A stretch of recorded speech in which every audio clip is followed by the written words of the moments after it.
It's time. What's going on, Arizona sports fan family? Appreciate you guys for tuning in. Definitely do me one huge favor. Smack the like button on this video. Don't do it for the Cardinals, but do it for me. If this is your first time here, definitely subscribe for more Arizona Cardinals content. I understand, right? It's a tough season right now. It really is. If you've ever felt like punching a wall, if you ever felt like breaking your TV, this is the home for you. So subscribe it up, and I would welcome you into this, this community that we have here. Let's talk about the Cardinals versus the Seattle Seahawks. Obviously, the Arizona Cardinals end up losing against the Seattle Seahawks. An opportunity to go ahead and change the narrative, and we just squandered the opportunity, right? I'm noticing a lot of things, right, from the Cardinal fans. I think somebody said that there was a lot of Seahawks fans out there. And here's the thing, ladies and gentlemen. This has nothing to do with the Arizona Cardinal fans not coming to support their team, and that's why they're losing. No. The organization has a duty to bring a winning organization, to bring a winning culture, and they haven't done it. They haven't done it at all, at least in a consistent basis. What happens with the Arizona Cardinals is we're good for 1 or 2 years, then we rebuild for 4 or 5 years. It's what happens. And what I'm seeing is I'm seeing a lot of new Arizona Cardinal fans that haven't quite felt that yet, right? And I think this is going to be what we're all felt, right? For the 10 plus years that I've been an Arizona Cardinal fan, this is the feeling of, what the heck is going on, right? This game brought me back to the days of Steve Wilkes and Josh Rosen. Just nothing went right for the Arizona Cardinals. Now, granted, yes, we lost 31-21, but there was an opportunity for the Arizona Cardinals to pull forward and to go ahead and, win this game. And that was in the first half. And we just couldn't take advantage of any opportunity.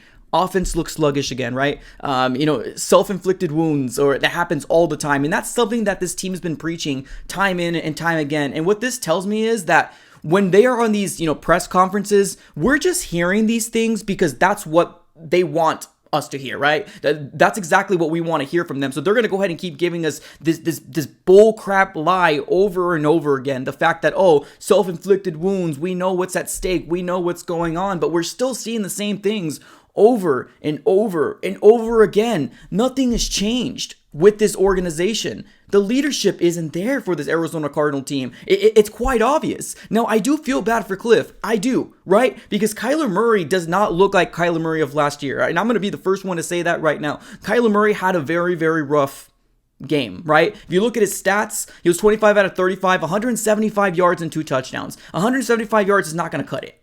It is not going to cut it against a divisional rival. It's not. And again, the Arizona Cardinals' leading rusher was Kyler Murray again with 60 yards. We had James Conner coming back with 45 yards, Eno Benjamin with 12, Greg Dortch with 3, and Keontae Ingram with 2 yards. We're not going to be able to have a team thrive if we're so one-dimensional. And because we're always playing from behind, it always gets abandoned. And the Arizona Cardinals can never get to a moment of let's be a balanced offense, because we're always shooting ourselves in the foot. When we're in the red zone, can never capitalize. Now, one good positive thing that happened is that we finally scored a touchdown in the first quarter, right? Hallelujah. We scored a touchdown in the first quarter, but that wasn't enough. Ladies and gentlemen, this game was 10-7 going into the half. The Arizona Cardinals had plenty of opportunities to seal this up, and they couldn't. They couldn't at all. This game of football is really, really based off of the plays that happen, but also momentum. If the momentum has shifted and swung over to the other team, you better do another big play before it shifts right back over to the other team. Now, a huge shout out to Zaven Collins for getting that pick 6, but if you really take a look at the scoreboard, ladies and gentlemen, the Arizona Cardinal offense only scored 14 points because the other 7 came from our defense. This is the trend that we've been seeing. We saw Kyler Murray argue with, DeAndre Hopkins.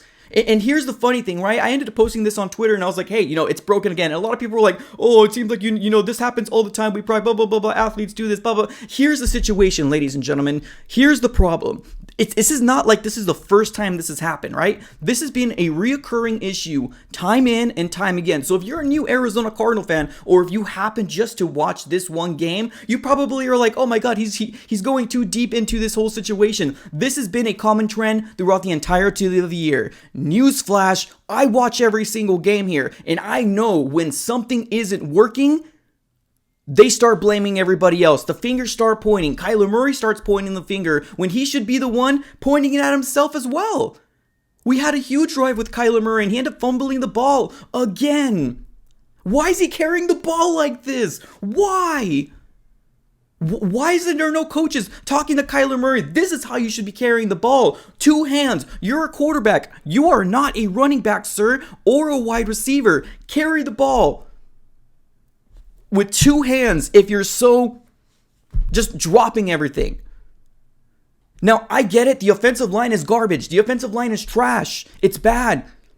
But this is what was put on the field for Cliff Kingsbury to have in the 2022 season. Steve Keim put that together.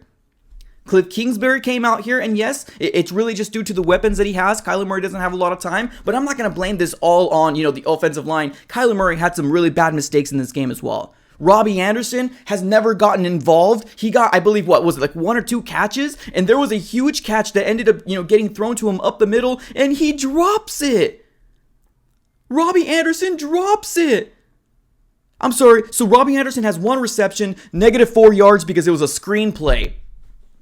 Have we heard that before, ladies and gentlemen? Robbie Anderson, the guy that we traded for, 1 reception, -4 yards. And you're wondering why Cardinal fans are pissed off. You're wondering why Arizona Cardinal fans are sick of Cliff Kingsbury and Steve Keim. Because you got to build from the draft. You heard the people in the announcements saying it over and over again. The Seahawks gotten so much young talent in the draft. It was 4 or 5 young talents that are starters and some definitely potential upside people for 2 or 3 years down the road. The Arizona Cardinals don't have that at all. And that is a tribute to Steve Keim because he sucks. He is terrible. I don't want to hear the excuse of, he got DeAndre Hopkins. He got Zach Ertz. He got Ronnie Hudson. It doesn't matter. Have we won a Super Bowl? No, we haven't. 10 years is plenty enough time for a GM to get us a ring, and he has failed at it miserably. Ladies and gentlemen, how are you feeling about this Arizona Cardinal team? Put everything in the comments below. As always, like, comment, and subscribe. Thank you so very much for tuning in. Have a great rest of your day, and go Cards.